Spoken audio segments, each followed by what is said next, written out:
বলছি বাবা ক্ষমা চাইছি কেন হবে মন্দিরে বলছে আপনি নিশ্চয়ই জানেন মহাবলী ম্যাডামের সাথে আমার কখনোই সেরকম সম্ভব ছিল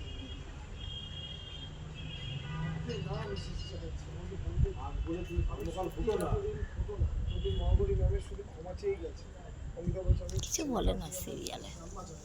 আসছি বলে যাচ্ছে আমি কিন্তু বাচ্চা বাঁচাবে না এদিকে এরকম ভুল কথা হচ্ছে না অঙ্গিতা বলে যাচ্ছে আমি সত্যি মানুষের সাথে ভুল করেছি আসলে চাকরিটা টিকিয়ে রাখার জন্য নিজের ইচ্ছের বিরুদ্ধে গিয়ে অনেক কাজ করতে বাধ্য হয়েছে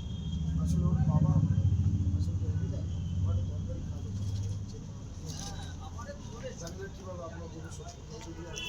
আচ্ছা চলে এসে তুই আমার হিরো শ্যুটে ঠিক আছে এতক্ষণ দেখালাম এখন আমি বলছি আচ্ছা চলো টাটা।